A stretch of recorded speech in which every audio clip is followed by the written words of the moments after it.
जय हिंद बच्चों, कैसे हैं आप सब। हमें पूरा भरोसा है कि आप बहुत अच्छे होंगे। आज हम पढ़ने वाले हैं 10th क्लास की टेक्स्ट बुक फर्स्ट फ्लाइट का first chapter a letter to God. यह स्टोरी एक फार्मर के बारे में है जिसका नाम लेंचो है। लेंचो की फसल अच्छी कंडीशन में थी, लेकिन बस एक चीज़ की कमी थी, जो कि थी बारिश। उसकी फसल को बारिश की ज़रूरत थी, भले ही हल्की फुल्की हो। तो इंतज़ार करते करते एक दिन देखता क्या है कि बादल आते हैं, बारिश होती है लेकिन बहुत ख़तरनाक। चलिए आगे क्या होता है। सबसे पहले हम इसकी शॉर्ट समरी पढ़ेंगे, उसके बाद चैप्टर को डिटेल में पढ़ेंगे। सबसे पहले आप जान लीजिए इस चैप्टर के राइटर के बारे में। जैसा कि आप स्क्रीन पर देख रहे हैं, यह स्टोरी लिखी है ग्रेगोरियो लोपेज़ ने, जो कि मैक्सिकन राइटर हैं। ये मैक्सिको के रहने वाले थे। इनका जन्म हुआ था 17 नवंबर 1897 को वेराक्रज मैक्सिको में, और इन्होंने इस संसार को अलविदा कहा 10 दिसंबर 1966 को मैक्सिको सिटी में।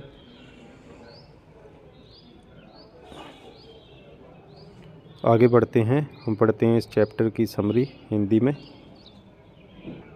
ये है इस चैप्टर की समरी हिंदी में। आइए पढ़ते हैं। जीएल फ्लुएंट्स की कहानी अ लेटर टू गॉड एक किसान के ईश्वर में अटूट विश्वास को दर्शाती है। इसकी शुरुआत लेंचो नाम के एक किसान से होती है, जो अपने मकई के खेत को पोषण देने के लिए बारिश की बौछार की उम्मीद कर रहा था। उन्हें विश्वास है कि उनकी फसल से उन्हें हर साल की तरह ही भारी मुनाफा मिलने वाला है। लेंचो बहुत उत्साहित था कि बारिश हुई, लेकिन जल्द ही वह ओलावृष्टि में बदल गई, जिससे उनकी पूरी फसल नष्ट हो गई। क्षति ने परिवार के अस्तित्व के लिए खतरा पैदा कर दिया, क्योंकि उनकी पूरी आजीविका साल की उपज पर निर्भर थी। हालांकि निराश परिवार को सर्वशक्तिमान ईश्वर में दृढ़ विश्वास था। लेंचो मैदान में दिन रात काम करने के बावजूद लिखना जानता था, और इस प्रकार उसने भगवान को अपनी स्थिति समझाते हुए और मदद मांगने के लिए एक पत्र लिखने का फैसला किया। वह भगवान के लिए संबोधित अपना पत्र पोस्ट करने के लिए शहर गया। जब डाकपाल ने भगवान के नाम का पत्र देखा तो वह प्रसन्न हुआ, लेकिन फिर उसे प्रेरणा मिली कि वह किसान के लिए कुछ करना चाहता है ताकि उसकी अपार आस्था को बरकरार रखा जा सके। उसने अपने वेतन से योगदान दिया और अपने सहयोगियों और दोस्तों से धन इकट्ठा किया। सबने स्वेच्छा से दान के कार्य के लिए योगदान दिया था, किंतु वह केवल 70 पैसों जमा कर सका, जिसे उसने एक लिफाफे में लपेटा ताकि लेंचो को लगे कि भगवान ने उसे जवाब भेजा है। पत्र मिलने पर लेंचो बिल्कुल भी हैरान नहीं होता है, बल्कि यह जानकर क्रोधित हो जाता है कि राशि उसकी अपेक्षा से कम है। वह फिर से भगवान को एक पत्र लिखता है और डाकघर के कर्मचारियों में अपनी निराशा और अविश्वास व्यक्त करता है, क्योंकि उसे लगा कि 100 में से शेष 30 पैसों की राशि चुरा ली गई। तो बच्चों, ये थी इस कहानी की शॉर्ट समरी। आइए अब चैप्टर को डिटेल में पढ़ते हैं। आगे बढ़ते हैं। ये है चैप्टर का text, a letter to God, written by G L Fuentes. Before you read, यहाँ पे चैप्टर के बारे में शॉर्ट में बताया गया है। चैप्टर किस बारे में है ये। दे से फेथ कैन मूव माउंटेन्स। दे का मतलब लोग हैं यहाँ पर। लोग कहते हैं श्रद्धा से हम पहाड़ों को भी हिला सकते हैं। But what should we put our faith in. लेकिन सवाल यह है कि हमें अपनी श्रद्धा किस में रखनी चाहिए। This is the question this story delicately poses. यही वो क्वेश्चन है, यही वो सवाल है जो यह स्टोरी बहुत ही सॉफ्ट तरीके से हमारे सामने खड़ा करती है। Lencho is a farmer who writes a letter to God. Lencho एक किसान है जो गॉड को एक लेटर लिखता है। When his crops are ruined, जब उसकी फसल नष्ट हो चुकी हैं। आस्किंग फॉर 100 पेसोज़, 100 पेसोज़ के बारे में बात करता है, 100 पेसोज़ की हेल्प की रिक्वेस्ट करता है। Does Lencho's letter reach God, क्या लैंचो का लेटर भगवान तक पहुंचता है। Does God send him the money, क्या ईश्वर उन्हें पैसा भेजते हैं। Think what your answers to these questions would be, आप सोचिए कि इन सवालों के जवाब में आप क्या कहेंगे। एंड गेस, और अंदाज़ा लगाइए, हाउ द स्टोरी कंटिन्यूज़, कैसे स्टोरी आगे बढ़ती है। Before you begin to read it, इससे पहले कि आप इसको पढ़ना शुरू करें। इसके बाद एक्टिविटी है, इसको हम स्किप कर देते हैं, हम सीधा टेक्स्ट पर आ जाएंगे। ये आपकी बुक में भी दे रखा है, आप आराम से इसको देख सकते हैं। यहाँ से टेक्स्ट शुरू होता है। The house, the only house, the only one in the entire valley set on the crest of a low hill. जो घर था, जो केवल एक ही घर था, एंटायर वैली, पूरी घाटी में एक ही घर था, वो कहाँ पे था। Set on the crest of a low hill, वो एक नीची पहाड़ी की चोटी पर स्थित था। चलिए आपको घर दिखा देते हैं, ये देखिए नीची पहाड़ी की चोटी पर स्थित था। From this height one could see the field of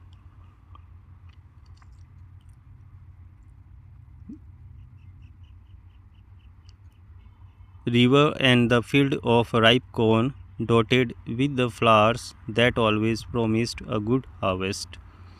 From this height, इस ऊंचाई से, one could see the river, कोई भी रिवर देख सकता था, and the field of ripe corn, और पकी हुई फसल के मैदान भी देख सकता है, खेत देख सकता है। dotted with the flowers, जिसमें कि फ्लावर्स लगे हुए हैं, फूल लगे हुए हैं, ऐसे लगता है जैसे डॉट्स बने हुए हैं खेत में फ्लावर्स के। That always promised a good harvest, और ये फ्लावर्स जो डॉट्स के रूप में दिख रहे थे, ये हमेशा एक गारंटी थे, एक प्रोमिस थे कि अच्छी फसल होगी। The only thing the earth needed was a downpour और एट लीस्ट अ शार। The only thing the earth needed, बस केवल एक चीज़ जिसकी ज़मीन को ज़रूरत थी, वॉज अ डाउनपोर, वो थी डाउनपोर। डाउनपोर मीन्स भारी बारिश। और एट लीस्ट अ शार, या कम से कम बौछार या बूंदाबांदी टाइप की तो हो जानी चाहिए। Through out the morning लैंचो, who knew his fields intimately, had done nothing else but see the sky towards the north east. Through out the morning, पूरी सुबह। लैंचो who knew his fields intimately, लैंचो जो कि अपने फील्ड्स को, अपने खेत को, intimately means बहुत निकटता से, बहुत पास से, अपने खेतों को बहुत पास से जानता था। हैड डन नथिंग एल्स, उसने कुछ और नहीं किया था।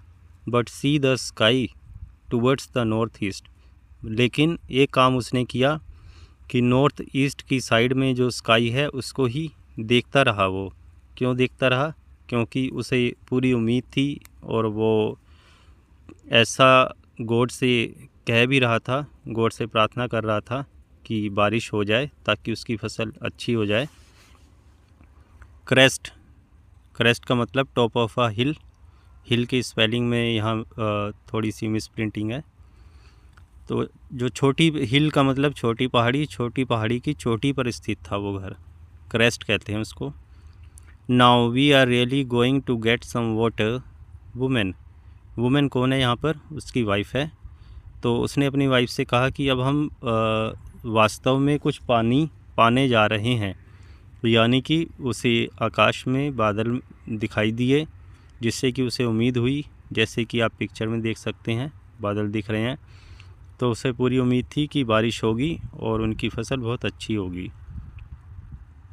The woman who was preparing supper replied, वो वुमेन, वो औरत जो सपर तैयार कर रही थी, डिनर से पहले के हैवी मील को सपर बोलते हैं। उसने रिप्लाई किया, यस गॉड विलिंग, हाँ भगवान की इच्छा। The older boys were working in the field. तो जो ओल्डर बॉयज़ थे, बड़े लड़के थे, वो फील्ड में काम कर रहे थे। While the smaller ones were playing near the house. जबकि जो छोटे वाले बच्चे थे वो हाउस के आसपास खेल रहे थे।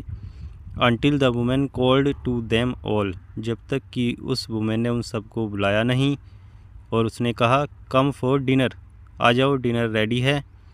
It was during the meal. जब वो लोग खाना खा रहे थे उसी दौरान हुआ that just as Lencho had predicted. जैसे कि लैंचो ने प्रिडिक्ट भी किया था, उसने भविष्यवाणी की थी। Big drops of rain began to fall. बारिश की बड़ी बड़ी बूंदें पड़नी शुरू हो गई। यानी कि जैसा कि लैंचो उम्मीद कर रहा था ठीक वैसा ही हुआ, बारिश की बूंदें पड़नी शुरू हो गई। इसको स्क्रॉल कर देते हैं ऊपर। In the north east huge mountains of clouds could be seen approaching. तो नॉर्थ ईस्ट में उसने क्या देखा कि बड़े बड़े माउंटेन्स ऑफ क्लाउड्स, यानी कि क्लाउड्स इतने बड़े थे कि पहाड़ों जैसे लग रहे थे देखने में। Could be seen approaching, approaching का मतलब निकट आते हुए। तो उन लोगों ने क्या नोटिस किया कि नॉर्थ ईस्ट की साइड में बड़े बड़े बादल जो कि पहाड़ों की तरह दिख रहे थे वो आ रहे थे उनकी तरफ। The air was fresh and sweet. हवा बहुत फ्रेश थी, बहुत सुगंधित थी, बहुत अच्छी थी। The man went out for no other reason than to have the pleasure of feeling the rain on his body, and when he returned he exclaimed, these aren't raindrops falling from the sky, they are new coins. The big drops are 10-cent pieces and the little ones are 5s. The man went out for no other reason. Man, यहाँ पे man किस man की बात हो रही है? लैंचो की। लैंचो बाहर गया फॉर नो अदर रीज़न, किसी और रीज़न से नहीं, बल्कि to have the pleasure of feeling the rain on his body. बल्कि वो गया कि ताकि वो रेन उसकी बॉडी को टच करके जो फीलिंग दे सकती थी उसको वो महसूस करना चाहता था। वो रेन ड्रॉप्स के अपने शरीर पर गिरने के एहसास को महसूस करना चाहता था, इसलिए बाहर गया। And when he returned he exclaimed. और जब वो वापस आया उसने एक्सक्लेम किया, यानी कि खुशी से अपनी बात को एक्सप्लेन किया, अपनी बात को रखा। These aren't rain drops. तो उसने क्या कहा, देखो बहुत खुश था वो। उसने कहा ये रेन ड्रॉप्स नहीं है जो बाहर पड़ रही हैं, फॉलिंग फ्रॉम द स्काई, ये रेन ड्रॉप्स नहीं हैं जो आकाश से गिर रही हैं। दे आर न्यू कॉइन्स, बल्कि रेन ड्रॉप्स मीन्स बारिश की बूंदें। ये रेन ड्रॉप्स ना होके क्या हैं, न्यू कॉइन्स हैं, सिक्के हैं। जैसे सिक्के चलते हैं 2 रुपये, 10 रुपये, 20 रुपये। The big drops are 10-cent pieces. उनके देश में सेंट चलता है, हमारे यहाँ रुपया चलता है। The big drops are 10-cent pieces. जो बड़ी ड्रॉप्स हैं वो बड़ा कोइन है 10 सेंट का, हर कोइन 10 सेंट का है। And the little ones are 5s। और जो छोटी बूंदें हैं छोटे सिक्कों की तरह हैं, जो कि 5 सेंट की जैसे लग रही हैं। तो अब बात यह है कि उसने रेन ड्रॉप्स को सिक्कों से क्यों कंपेयर किया, सिक्के क्यों कहा उनको, आप समझ सकते हैं। रेन ड्रॉप्स का मतलब था कि उसकी फसल का बहुत अच्छा होना और अल्टीमेटली उसको अच्छा पैसा मिलता, इसलिए इनडायरेक्टली रेन ड्रॉप्स उसके लिए कॉइन्स थे। With a satisfied expression he regarded the field of ripe corn with its flowers draped in a curtain of rain. With a satisfied expression, तो उसके फेस पे कैसा एक्सप्रेशन था, सेटिस्फैक्शन था, वो संतुष्ट था। ही regarded the field of ripe corn, उसने जो पकी हुई फसल का फील्ड था, खेत था, उसको किस तरह से माना, उसके विद इट्स फ्लावर्स, उसके फूलों के साथ खेत को उसने क्या कहा, draped in a curtain of rain, कि वो बारिश के कवर से ढके हुए थे। यानी कि बारिश हो रही थी धीरे धीरे, और धीरे धीरे बारिश की बूंदें उसके खेत को, उसके फूलों को ढक रही थी। तो उसे बहुत खुशी हो रही थी कि इन फूलों को और उसके खेत को बारिश मिल रही थी और उससे बहुत अच्छी फसल होने वाली थी। But suddenly a strong wind began to blow, लेकिन अचानक क्या हुआ, एक तेज़ हवा बहने लगी। And along with the rain, और बारिश के साथ साथ very large hailstones began to fall, और बारिश के साथ साथ हेल स्टोन्स मीन्स ओले, बारिश के साथ साथ बहुत बड़े बड़े ओले पड़ने लगे। तो आप समझ सकते हैं अब स्थिति कैसी होने लगी थी। These truly did resemble new silver coins, तो ये जो ओले थे ये वास्तव में रिजेंबल का मतलब होता है कि जैसे दिखना, समान दिखना। ये न्यू कॉइन्स के जैसे ही दिख रहे थे, दिखने में भी न्यू कॉइन्स जैसे लग रहे थे। The boys exposing themselves to the rain, जो लड़के थे अपने आप को बारिश में एक्सपोज करते हुए, यानी कि बारिश में गए वो खुद। Ran out to collect the frozen pearls, तो वो बाहर की तरफ भागे, घर से बाहर भागे। किस लिए? वो फ्रोज़न पर्ल्स यहाँ पर कहा गया है हेल स्टोन्स को, ओलों को। तो पल का मतलब मोती होता है, फ्रोज़न मीन्स जमे हुए। तो उन बच्चों ने उन ओलों को क्या माना? जमे हुए मोतियों की तरह माना, और उन्हें इकट्ठा करने के लिए घर से बाहर गए। It's only getting bad now, अब धीरे धीरे क्या हुआ, ओले पड़ते ही रहे। तो अब उनको एहसास हो गया कि अब मामला बिगड़ने लगा है, स्थिति गंभीर होने लगी है। It's really getting bad now, उन्होंने कहा वास्तव में अब बहुत स्थिति बुरी हो रही है। एक्सक्लेम्ड द मैन, लेंचो ने बोला ये। I hope it passes quickly, मैं उम्मीद करता हूँ कि यह जल्दी पास हो जाएगा, यानी कि ये जो ओलों के पड़ने का सिलसिला है जल्दी ही ख़त्म हो जाएगा ताकि उसकी फसल को नुकसान ना हो। It did not pass quickly, लेकिन जैसा लेंचो ने उम्मीद किया था वैसा नहीं हुआ, और ओले पड़ते ही रहे, जल्दी से पास नहीं हुआ, ओलों का पड़ना ख़त्म नहीं हुआ। For an hour the hell rent on the house, 1 घंटे तक वो हेल यानी कि ओलों से भरी हुई बारिश वो हाउस पर पड़ती रही। The garden, the hillside, the cornfield on the whole valley, यानी कि बारिश हो रही है तो सब जगह ही हो रही है, गार्डन में, हिल साइड में, कॉर्नफील्ड में, अनाज के खेत में, और होल वैली, होल का मतलब पूरी घाटी में, यानी कि हर जगह बारिश होती रही, तेज़ बारिश ओलों के साथ होती रही। द फील्ड वॉज वाइट, तो उसका परिणाम क्या हुआ, जो फील्ड था वो ओलों की वजह से वाइट हो गया। As if covered with salt, जैसे कि उसे नमक से ढक दिया गया हो। आप समझ सकते हैं स्थिति कितनी ख़राब हो गई थी। सारी की सारी फसल ओलों ने नष्ट कर दी। ओले खेत में इस तरह से फैल गए, इस तरह से पड़े हुए थे जैसे कि किसी ने खेत को सॉल्ट से, नमक से ढक दिया हो। तो देखिए क्या परिणाम होता है। ये फसल आप देखिए, फसल कितनी अच्छी थी देखने में। ये बारिश हुई, देखिए क्या स्थिति हो गई खेत की। Not a leaf remained on the trees, पेड़ों पर एक भी पत्ती नहीं बची, यानी कि पेड़ों के पत्ते पूरी तरह से टूटकर नीचे गिर चुके थे। The corn was totally destroyed, और फसल उनकी पूरी तरह डिस्ट्रॉयड, नष्ट हो चुकी थी। The flowers were gone from the plants, और जो पौधे थे फसल के वहाँ से फ्लावर्स गायब हो चुके थे। Lencho soul was filled with sadness, Lencho की आत्मा दुख से भर गई। When the storm had passed, और जब वो स्टॉर्म पास हुआ यानी कि ओलावृष्टि बंद हुई। He stood in the middle of the field, अपने खेत में गया, सेंटर में खड़ा हो गया, मिडल में। And said to his sons, और उसने अपने बेटों से कहा, a plague of locusts would have left more than that. Locust होते हैं कीड़े होते हैं एक तरह के, जो कि बहुत बड़े बड़े झुंडों में चलते हैं और खेतों में फसलों को नष्ट कर देते हैं। तो उसने कहा कि अगर ऐसे कीड़े भी होते, बहुत सारे झुंड में आते, तो फसल को नष्ट करते तो भी इतनी बुरी हालत ना हुई होती।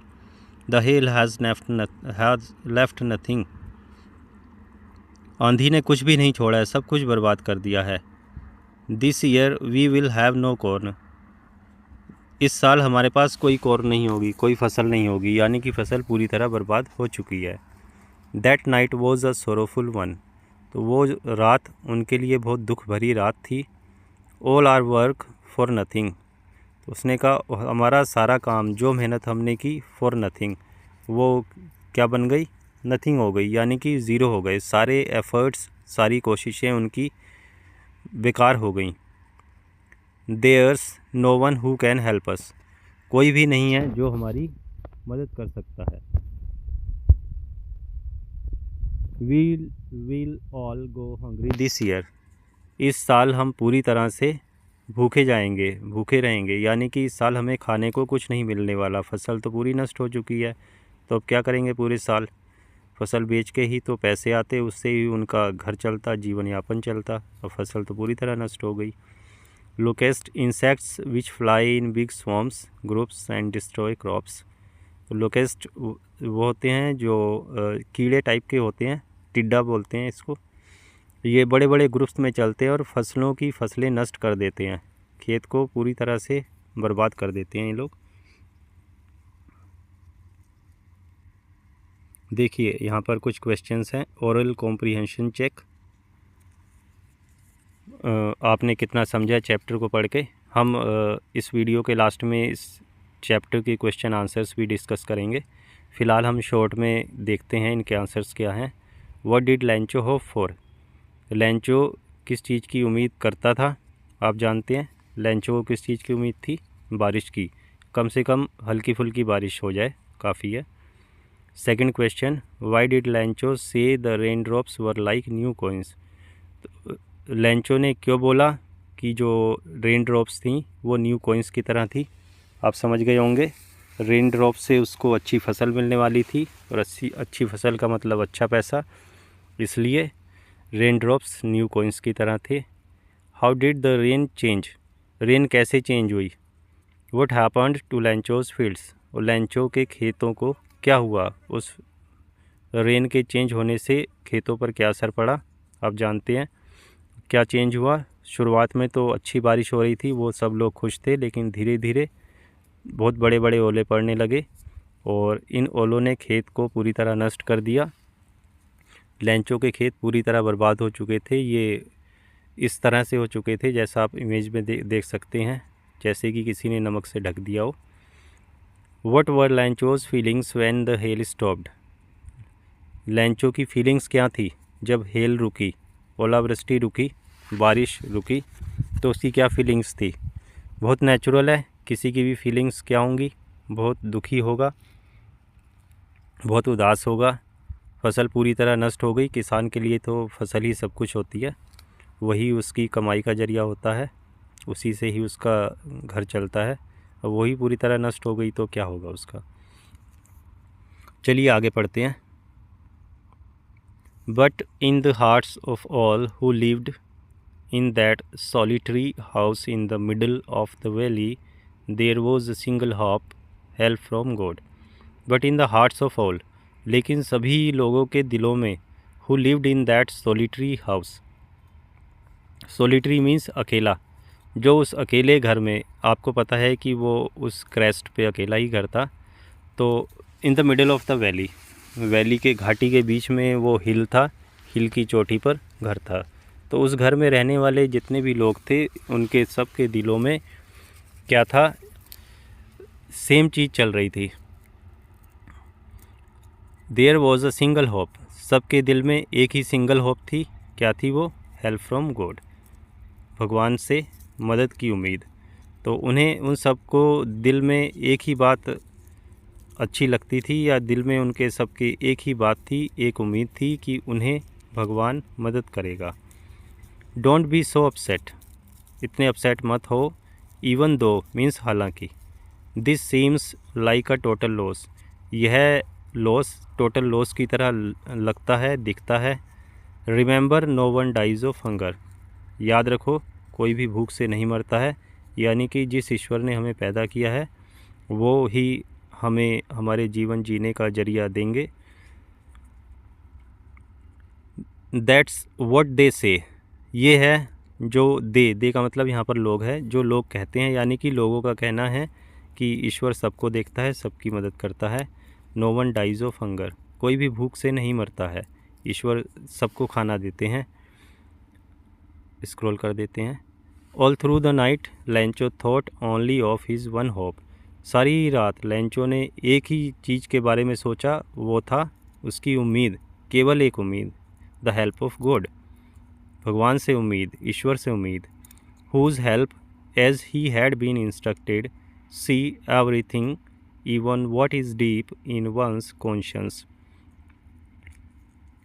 हुज आइज़, जिसकी आँखें, as he had been instructed, जैसे कि उसको बताया गया था, सिखाया गया था, सी एवरीथिंग, जिसकी आंखें सब कुछ देखती हैं, ईश्वर की आंखें सब कुछ देखती हैं, ऐसा लेंचो को पढ़ाया गया था, बताया गया था। Even what is deep in one's conscience, conscience means अंतरात्मा, ज़मीर, यहाँ पर इसका मतलब दिल है। तो हमारे दिल की गहराई में भी ईश्वर देख सकते हैं, यानी कि जो भी हमारे दिल में चल रहा है, मन में, दिल में, वो सब कुछ ईश्वर जानते हैं। Lencho was an ox of a man, Lencho एक ऑक्स की तरह था, बैल की तरह था, यानी कि खेत में बैल की तरह बहुत कठिन परिश्रम करता था। Working like an animal in the fields, खेतों में एक जानवर की तरह काम करते हुए। But still he knew how to write, लेकिन फिर भी, बट स्टिल, लेकिन फिर भी उसे पता था, उसको जानता था कि लिखते कैसे हैं, यानी कि उसको लिखना आता था। द फॉलोइंग संडे, अगले Sunday, at daybreak he began to write a letter which he himself would carry to town and place in the mail. He began to write a letter, तो उसने letter लिखना शुरू कर दिया। आप समझ गए किसको लेटर लिखना शुरू किया उसने? हाँ, ईश्वर को।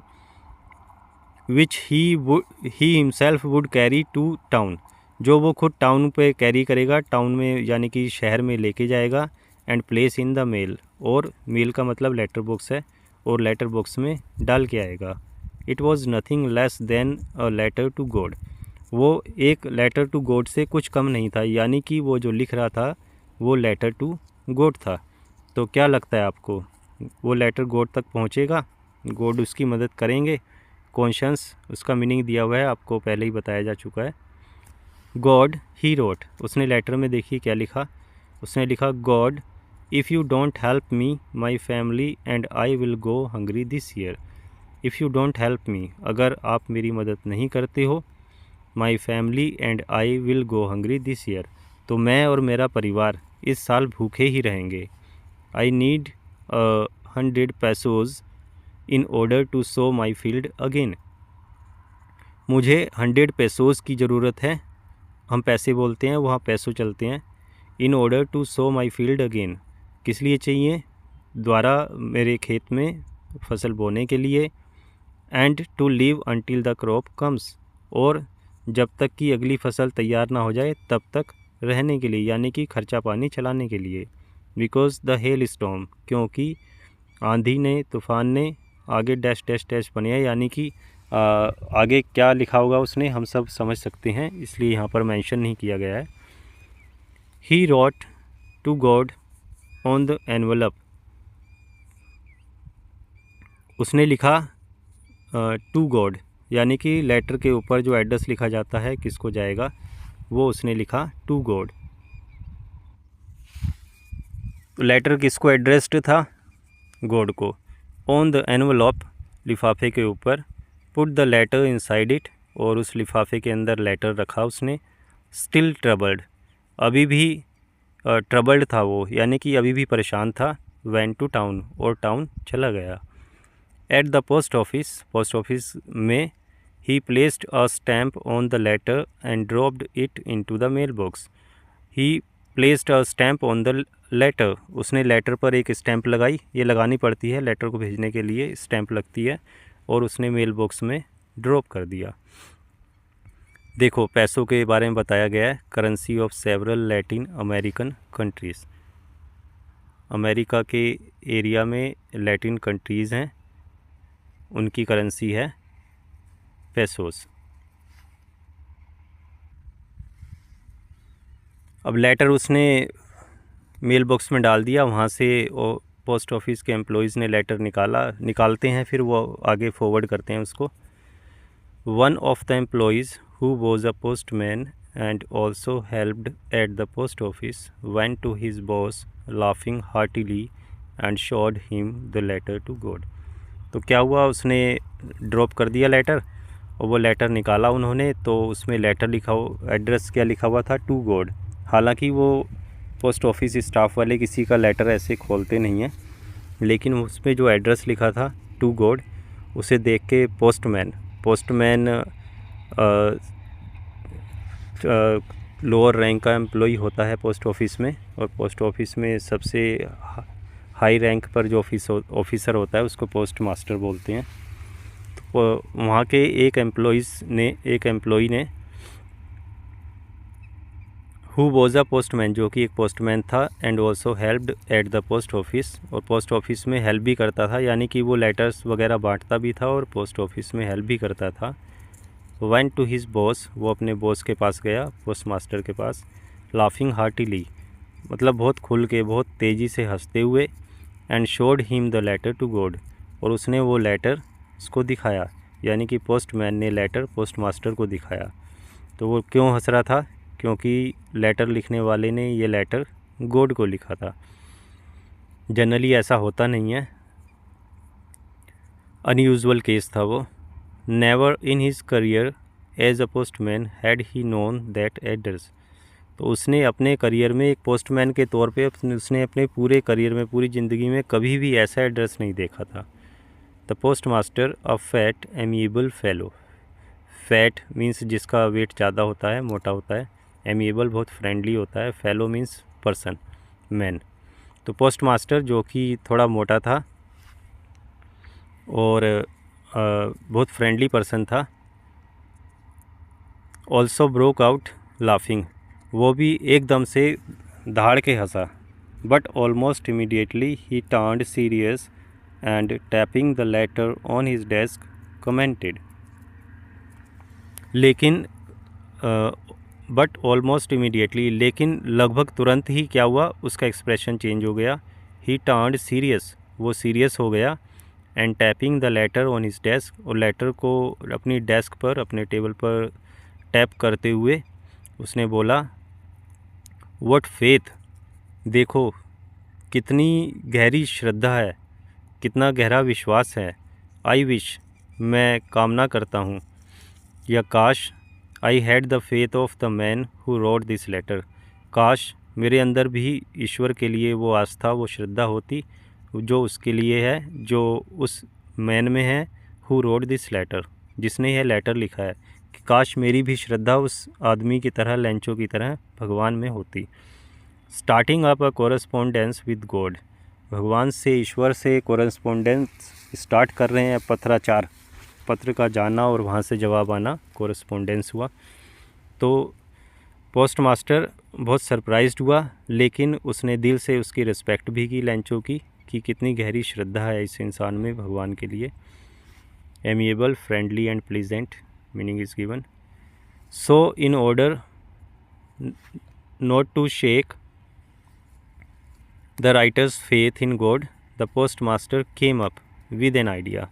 इन order not to shake the writer's faith in God, तो पोस्ट मास्टर ने एक कोई कदम उठाया, किस लिए उठाया, ताकि राइटर जो है, इस पत्र का लेखक कौन है, लेंचो, लेंचो की फेथ जो गॉड में है वो शेक ना हो, यानी कि वो हिले ना या कमज़ोर ना हो, उसके लिए क्या किया, the post master came up with an idea, post master एक आइडिया के साथ आया, यानी कि पोस्ट मास्टर को एक आइडिया आया।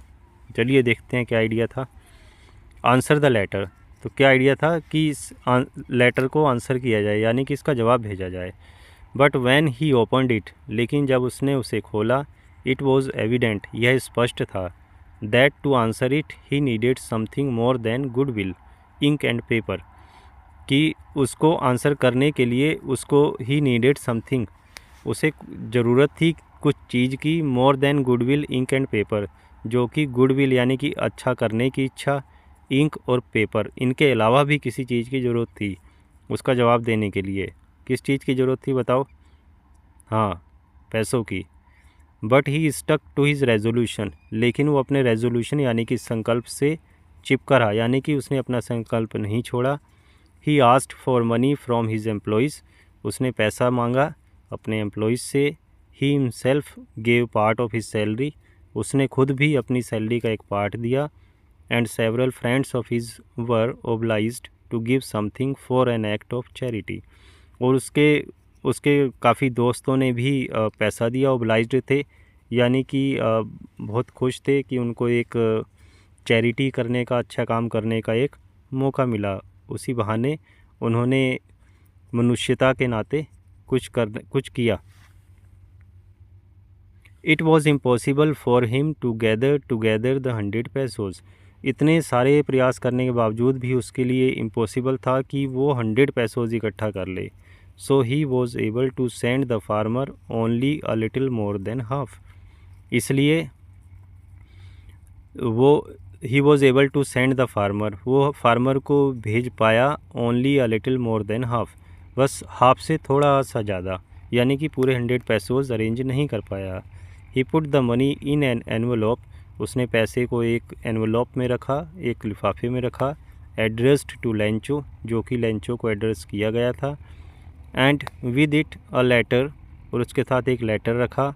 Containing only a single word as a signature God, जिसमें केवल एक ही वर्ड लिखा हुआ था, और वो एक्चुअली वर्ड भी नहीं था, वो सिग्नेचर था। किसका सिग्नेचर था? ईश्वर का, गॉड। तो आगे बढ़ते हुए हमारे पास आ गए हैं ओरल कॉम्प्रीहेंशन चेक, जल्दी से इनको देखते हैं। हु और what did लैंचो have faith in, लैंचो को किसमें फेथ थी, किसमें विश्वास था। व्हाट डिड ही डू, उसने क्या किया, बताओ किसमें विश्वास था। बहुत सिंपल पॉइंट है, लैंचो को ईश्वर में आस्था थी, असीम आस्था थी, अटूट थी, अनब्रेकेबल थी। और उसने क्या किया फिर? उसने लेटर लिखा गॉड को। Who read the letter, letter किसने पढ़ा? सबसे पहले पोस्टमैन ने पढ़ा, और वो बहुत सरप्राइज्ड हो गया, बहुत हंसा, उसे बहुत फ़नी केस लगा। फिर वो लेटर उसने पोस्ट मास्टर को पढ़वाया। What did the post master do then, post master ने वो लेटर पढ़ने के बाद क्या किया, बताओ। पोस्ट मास्टर ने, हाँ आपको पता है, पोस्ट मास्टर ने डिसाइड किया कि वो इस इंसान की भगवान में अटूट श्रद्धा को हिलने नहीं देगा, इसलिए उसने डिसाइड किया कि वो पैसे अरेंज करेगा और लैंचो को भेजेगा, ताकि लैंचो की जो अटूट श्रद्धा विश्वास है भगवान में, ईश्वर में, वो ना टूटे। वेरी गुड, चलिए आगे चलते हैं। The following Sunday Lencho came a bit earlier than usual to ask if there was a letter for him. The following Sunday, अगले Sunday, Lencho came a bit earlier, Lencho थोड़ा जल्दी आया, than usual, मतलब आमतौर पर जितना जल्दी आते हैं लोग, जब आते हैं उससे थोड़ा जल्दी आया। टू आस्क, पूछने के लिए, if there was a letter for him, अगर उसके लिए कोई लेटर था, यानी कि उसे वो कौन से लेटर के बारे में बात कर रहा था, क्या उम्मीद थी उसको कि गॉड से लेटर मिलेगा, गॉड से रिप्लाई आएगी। तो उसने पोस्ट ऑफिस में पूछा कि क्या उसके नाम से कोई लेटर आया है। It was the postman himself who handed the letter to him with the postmaster, while the postmaster experiencing the contentment of a man who has performed a good deed looked on from his office. तो it was the postman himself, postman खुद था, who handed the letter to him, जिसने letter hand किया, यानी कि वो letter दिया Lencho को। वाइल द पोस्ट मास्टर, जबकि postmaster experiencing the contentment of a man, वो कंटेंटमेंट का मतलब संतोष, वो संतोष एक्सपीरियंस कर रहा था, महसूस कर रहा था। अ मैन, उस आदमी का, who has performed a good deed, deed means work, act. तो पोस्ट मास्टर, जो कि उस इंसान की तरह महसूस कर रहा था जिसने एक अच्छा काम किया हो, looked on from his office, वो अपने ऑफिस से देख रहा था, किसे देख रहा था? लैंचो को लेटर रिसीव करते हुए। वो क्यूरियस था, यानी कि इस सिचुएशन में वो जानना चाह रहा था कि लैंचो की रिएक्शन क्या होती है लेटर को देख के। ऑब्वियसली कोई भी पर्सन होगा उसको यही क्यूरियोसिटी होगी कि किसी इंसान ने लेटर लिखा गॉड को और गॉड का रिप्लाई आया, तो देखते हैं उसकी रिएक्शन क्या होती है।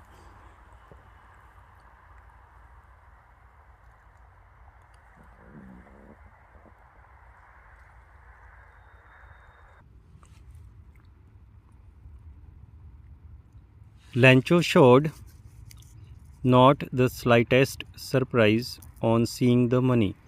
देखिए लैंचो की क्या रिएक्शन है। लैंचो showed not the slightest surprise. लैंचो ने ज़रा सा भी सरप्राइज एक्सप्रेस नहीं किया, यानी कि उसे ज़रा सा भी आश्चर्य नहीं हुआ ऑन सीइंग द मनी, पैसा देखने पर। यानी कि उसने लेटर लिया, खोला, उसमें से पैसा निकला तो उसे ज़रा सा भी आश्चर्य नहीं हुआ। यानी कि उसकी ईश्वर में इतनी अटूट श्रद्धा थी कि उसको पूरा भरोसा था कि गॉड उसकी बात सुनेंगे और उसकी मदद करेंगे। सच वॉज हिज कॉन्फिडेंस, उसका ऐसा कॉन्फिडेंस था गॉड में। But he became angry when he counted the money. लेकिन जब उसने मनी काउंट की तो बहुत गुस्सा हो गया वो। आप समझ गए होंगे क्यों हो गया होगा।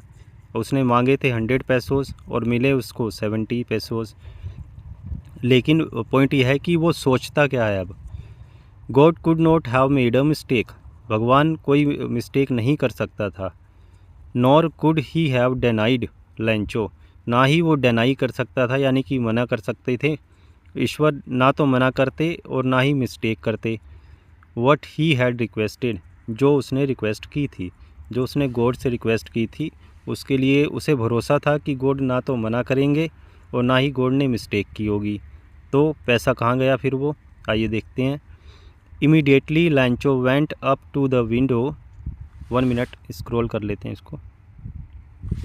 Immediately Lencho went up to the window to ask for paper and ink. तुरंत, इमीडिएटली मीन्स तुरंत, लैंचो विंडो पर गया और उसने पेपर और इंक मांगा। On the public writing table he started to write with much wrinkling of his brow caused by the effort he had to make to express his ideas। कभी कभी हम बहुत ज़ोर लगाते हैं कोई काम करने में तो हमारे फेस के एक्सप्रेशंस ऐसे हो जाते हैं। ऐसा ही यहाँ लैंचो के साथ हुआ। On the public writing table, वो राइटिंग टेबल पर गया जो पब्लिक के लिए पड़ी होती है पोस्ट ऑफिस में। जो लोग जाते हैं पोस्ट ऑफिस अपने काम के लिए, उनके लिए एक टेबल रखी होती है, उस पर रख के अपना काम कर सकते हैं, राइटिंग वगैरह। ही स्टार्टेड टू राइट, उसने लिखना शुरू किया। With much wrinkling on his bro, उसकी ब्रो यानी कि भौहें जो आँखों के ऊपर होती हैं वहाँ रिंकलिंग आ गई, यानी कि थोड़ी सिकुड़ने से लगी, वहाँ रिंकल्स आने लगी। कोस्ड बाय द एफर्ट, जो कि आई किस लिए आई, वो एफ़र्ट की वजह से। He had to make to express his ideas, जो एफ़र्ट उसे लगाने पड़े अपने आइडियाज़ को एक्सप्रेस करने के लिए। यानी कि जो वो फील कर रहा था, जैसा फील कर रहा था, उसको लिखने में उसे जो एफ़र्ट लगाना पड़ रहा था, उसकी वजह से उसके फेस पे रिंकल्स, ब्रोज पे रिंकल्स आई। व्हेन ही फिनिश्ड, जब उसने फिनिश कर दिया लिखना, he went to the window to buy a stamp which he licked and then affixed to the envelope with a blow of his fist। जैसा कि हम करते हैं पोस्ट ऑफिस में जाते हैं, कुछ चिपकाते हैं, ऊपर से उस पर मुक्का मारते हैं, फीस्ट करते हैं तो वो चिपक जाता है। यानी कि ये इंश्योर करने के लिए कि ठीक से चिपक गया है। वो विंडो पर गया टू बाय अ स्टैम्प, एक स्टैम्प ख़रीदने के लिए। विच ही लिक्ड, जो उसने चाटी, स्टैम्प को चाट के लगाया जाता है, चिपकाया जाता है एनवलप पे। And then affixed to the, affix का मतलब चिपकाना है यहाँ पर। उसने स्टैम्प को थोड़ा सा चाटा, उसको गीला किया, फिर उसे एनवलप पे चिपका दिया। कैसे? With a blow of his fist, अपनी मुट्ठी के छोटे से प्रहार से। The moment the letter fell in to the mail box the post master went to open it. The moment the letter fell, वो मोमेंट जब वो लेटर गिरा into the mail box, mail box में, the post master went to open it, post master सीधा तुरंत उसे खोलने गया। यानी कि जैसे ही लैंचो ने लेटर ड्रॉप किया, पोस्ट मास्टर ने तुरंत उसे खोला। जो उसका ड्रॉप पॉइंट होता है वो बाहर की तरफ होता है और ओपनिंग पॉइंट इनसाइड होता है, वो विजिबल नहीं होता है लोगों को, कंज्यूमर्स को। तो पोस्ट मास्टर ने तुरंत खोला, वो देखना चाह रहा था कि लैंचो लिखता क्या है इसके बारे में, उसका रिस्पॉन्स क्या है। अब कोई भी होगा ऐसी सिचुएशन में ये उम्मीद करेगा कि वो थैंक यू लिखेगा और बहुत प्रार्थना करेगा, शुक्रिया अदा करेगा। देखते हैं क्या लिखा है लेटर में। इट सैड का मतलब लेटर ने कहा, यानी कि लेटर में लिखा हुआ था। God of the money that I asked for only 70 pesos reached me. तो उसने कहा वो मनी में से जो मैंने आपसे मांगी थी उसमें केवल 70 पैसोज़ मेरे पास पहुँचे हैं। Send me the rest means बाकी, कृपया मुझे बाकी भी भेजो। Since I need it very much, since means क्योंकि, मुझे उसकी बहुत ज़्यादा ज़रूरत है, मुझे बहुत लंबा टाइम निकालना है, अभी फसल बोनी है उसके लिए पैसे चाहिए, फिर फसल पकेगी, फिर उसके बाद वो बिकेगी, बहुत लंबा टाइम है, तो पैसेज आप बाकी बचे हुए भी भेज दो। But don't send it to me through the mail, लेकिन इसको मेल के ज़रिए मेरे पास ना भेजें।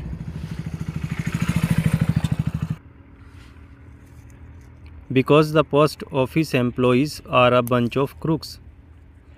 लेंचो, लास्ट में उसने अपना नाम लिखा। तो उसने कहा कि पोस्ट ऑफिस एम्प्लॉयज़ जो है ना एक बंच ऑफ क्रूक्स है, यानी पाखंडियों का ग्रुप है, गैंग है। तो उसने क्या सोचा कि ईश्वर ने तो गलती नहीं की हो सकती है, ईश्वर ने तो पूरे पैसे भेजे होंगे, बीच में ये पोस्ट ऑफिस वालों ने पैसे निकाल लिए हैं, यानी कि गॉड ने भेजे 100 पैसोस और उसे मिले 70, तो 30 पैसोस कौन खा गया? पोस्ट ऑफिस वाले। ये था जो लेंचो सोचता था। एक्चुअली क्या था आप जानते हैं। और लास्ट में उसने अपना साइन कर दिया है, नाम लिख दिया लेंचो। तो इस तरह से ये स्टोरी यहाँ पर ख़त्म होती है। मुझे उम्मीद है आप अच्छे से समझ गए होंगे। अब हम इसके क्वेश्चन आंसर्स डिस्कस करेंगे, लेकिन इससे पहले कि हम एक्सरसाइज के क्वेश्चन आंसर्स डिस्कस करें, चलिए शॉर्ट ओरल कॉम्प्रिहेंशन चेक देखते हैं। पहला question, was Lencho surprised to find a letter for him with money in it. क्या लेंचो अपने लिए एक लेटर प्राप्त करके सरप्राइज्ड था जिसमें कि पैसा था? आप जानते हैं बिल्कुल सरप्राइज्ड नहीं था। उसने सरप्राइज़ का, आश्चर्य का ज़रा सा भी नामो निशान उसके फेस पर नहीं आने दिया, यानी कि वो बिल्कुल सरप्राइज्ड नहीं था। व्हाट मेड हिम एंग्री, लेकिन वो गुस्सा क्यों हुआ? किस बात से वो नाराज़ हो गया? आपको पता है नाराज़ क्यों हुआ वो?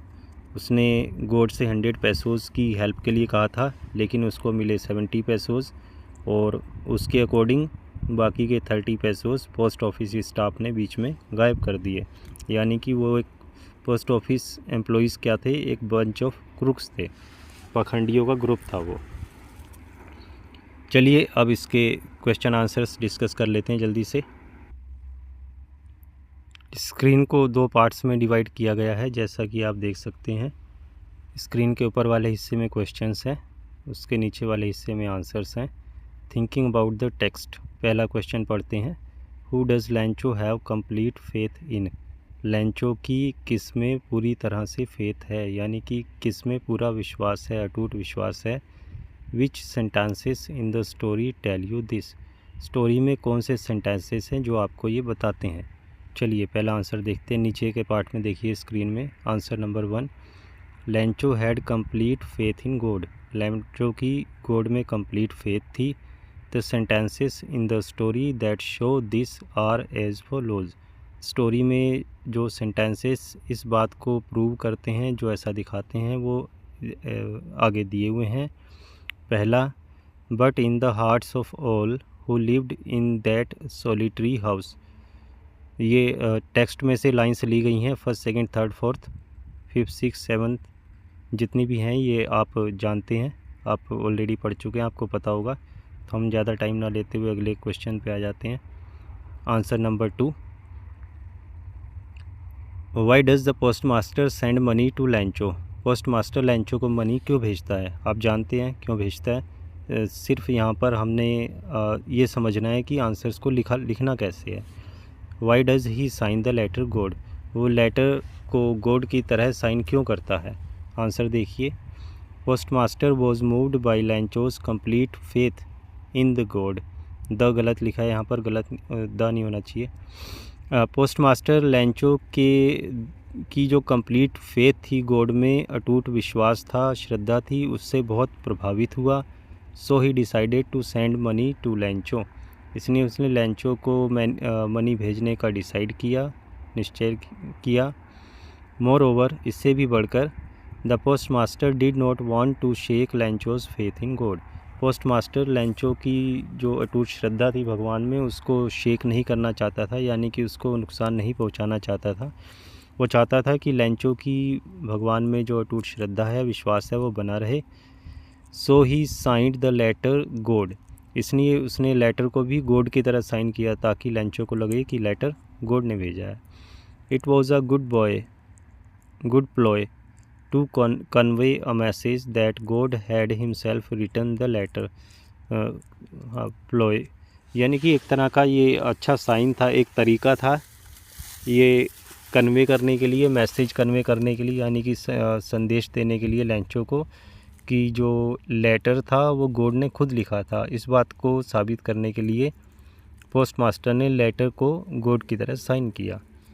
थर्ड क्वेश्चन देखते हैं। Did Lencho try to find out who had sent the money to him, क्या लेंचो ने कोशिश की यह जानने की कि मनी किसने भेजी थी। वाई नॉट, क्यों नहीं, यानी कि कोशिश की तो क्यों की और नहीं की तो क्यों नहीं की। आंसर देखते हैं। Lencho thinks that, third answer है no, Lencho does not try to find out who had sent the money to him. आपको पता है लेंचो ने कोई कोशिश नहीं की यह जानने की कि पैसा किसने भेजा था, उसे तो पूरा भरोसा था कि गॉड ने ही भेजा था। This is because he had great confidence in God, ऐसा इसलिए है क्योंकि उसको गॉड में बहुत अटूट विश्वास था, बहुत भरोसा था। एंड नेवर सस्पेक्टेड दैट, और उसने कभी ऐसा सस्पेक्ट नहीं किया, संदेह नहीं किया, that it could be someone else, कि यह कोई और हो सकता था, अदर देन गॉड, गॉड के अलावा कोई और हो सकता था जो उसको लेटर के ज़रिए पैसा भेज सकता था। Who would send him the money, जो उसे पैसा भेजेगा। तो उसको भरोसा था कि पैसा गॉड ने ही भेजा था, इसलिए उसने ये जानने की कोशिश भी नहीं की कि लेटर के ज़रिए पैसा किसने भेजा है। His faith in God was so strong, God में उसकी फेथ इतनी स्ट्रॉन्ग थी, इतनी अटूट थी, इतनी मजबूत थी, that he believed that God had sent him the money, उससे पूरा भरोसा था कि पैसा गॉड ने भेजा है। फोर्थ क्वेश्चन देखते हैं, थोड़ा लंबा है question. Who does Lencho think has taken the rest of money, Lencho क्या सोचता है कि बाकी पैसा किसने ले लिया है। What is the irony in this situation, इस सिचुएशन में आयरनी क्या है। आयरनी यानी कि टू अपोजिट सिचुएशंस का एक्सप्रेशन। जैसे समझो कि कोई राजा है और आप जानते हैं राजा के पास सारी सुख सुविधाएं होती हैं, अपार धन होता है। राजा है, उसका बेटा कहीं भीख मांगता है, तो ये दो विरोधाभासी स्थितियां हो गई, इसको आयरनी बोला जाता है। Remember that the irony of a situation, खैर ये पढ़ने की ज़रूरत नहीं है, आयरनी के बारे में बताया गया क्या होती है। तो पॉइंट क्या है यहाँ पर, टू पार्ट्स हैं क्वेश्चन के। पहले में तो पूछा गया है कि लेंचो को क्या लगता है कि बाकी पैसा किसने लिया है, और इस सिचुएशन में आयरनी क्या है। आंसर देखते हैं। Lencho thinks that the post office people have taken the money, Lencho को क्या लगता है कि पोस्ट ऑफिस के लोगों ने मनी ले ली है। It is the post office people, ये केवल पोस्ट ऑफिस लोग ही हैं। Who send the money to Lencho, जो लेंचो को पैसा भेजते हैं, क्योंकि पैसा पोस्ट ऑफिस के ज़रिए होके ही किसी तक पहुंचता है, तो नेचुरल सी बात है कि उसे लगा कि पोस्ट ऑफिस वालों ने कोई घपला किया इसमें।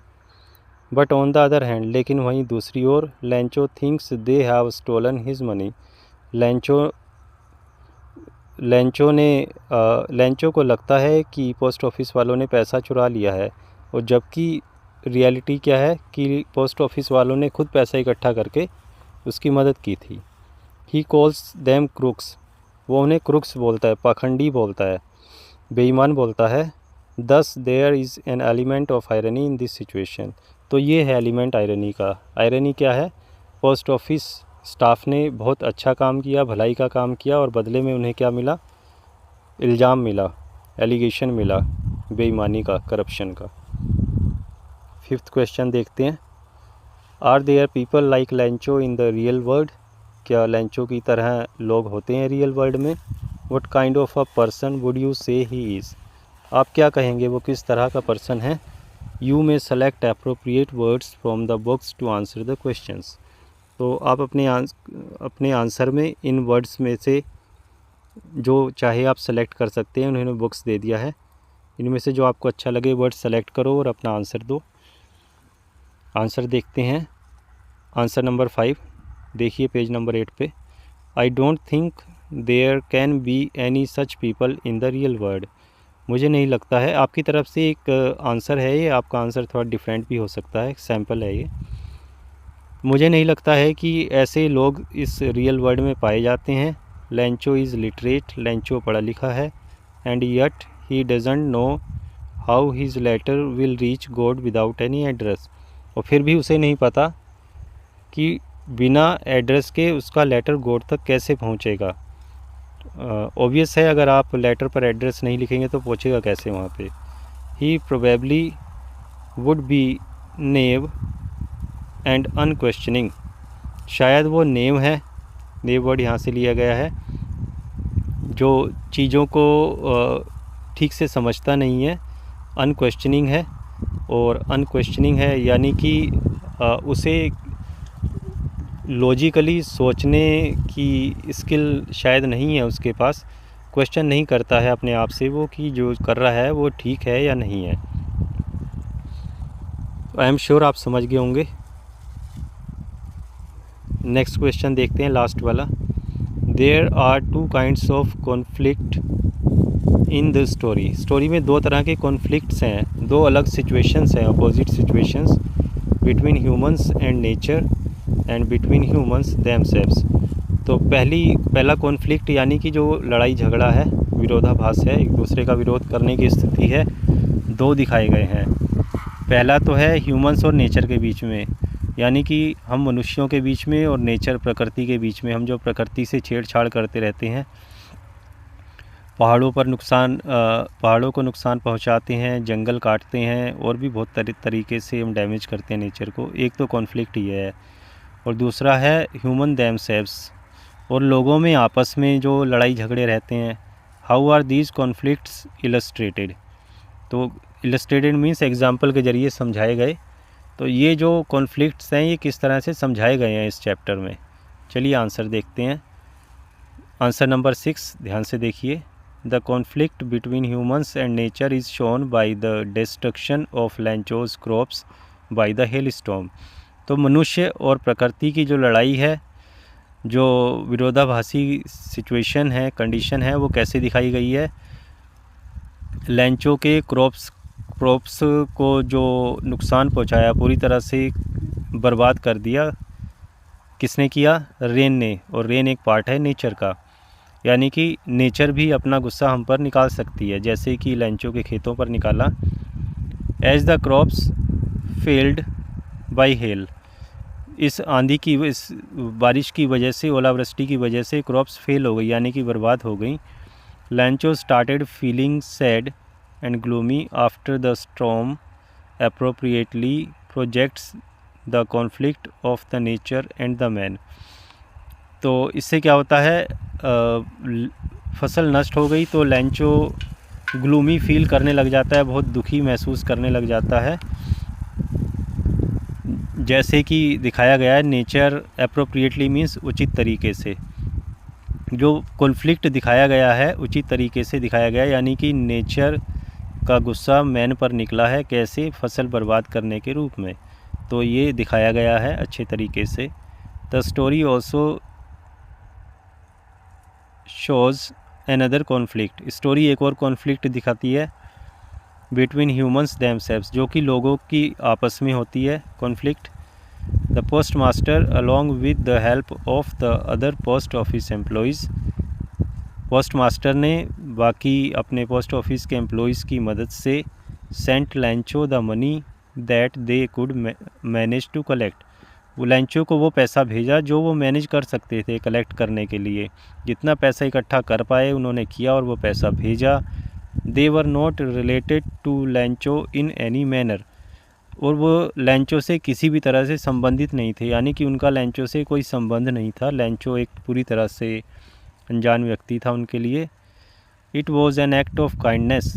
ये एक काइंडनेस का एक्ट था, मतलब दयालुता का काम था, एंड सेल्फलेसनेस, और निस्वार्थ काम था ये ऑन देयर पार्ट, उनके हिस्से पर, यानी कि उनकी तरफ से ये काम कैसा था, दयालुता का काम था और निस्वार्थता का काम था। लेकिन फिर भी क्या हुआ, even though they did a good deed, हालांकि उन्होंने एक अच्छा काम किया, Lencho blamed them for taking away some amount of money, Lencho ने फिर भी उन्हें ब्लेम किया, उन पर दोष लगाया कि उन्होंने मनी का कुछ पार्ट ले लिया था उसमें, यानी कि उन्होंने बेईमानी की। तो ये आयरनी है। This shows that man does not have faith in his fellow humans, ये दिखाता है कि मनुष्य को अपने साथ वाले मनुष्यों पर भरोसा नहीं होता है। Thereby giving rise to this conflict, और इसलिए गिविंग राइज का मतलब मौका देना या स्टार्ट करना, इस कॉन्फ्लिक्ट को यही अविश्वास शुरू करता है। लैंचो का विश्वास न होना बाकी मनुष्यों में इस कॉन्फ्लिक्ट को शुरू करता है। तो बच्चों, उम्मीद है कि आप अच्छे से समझ गए होंगे, आंसर्स का मीनिंग भी आपने समझ लिया होगा। अब आप चाहो तो अपने वर्ड्स में भी आंसर लिख सकते हो, या इन आंसर्स को आप याद कर लीजिए। आपको बाकी आगे आंसर्स हैं जो फिलअप्स टाइप के हैं, ऑब्जेक्टिव्स हैं, उनके आंसर्स मैं आपको स्क्रीन पे दिखा देता हूँ। आप इसका स्क्रीनशॉट ले लीजिए और अगले आंसर्स सॉल्व करने में आपको आसानी होगी।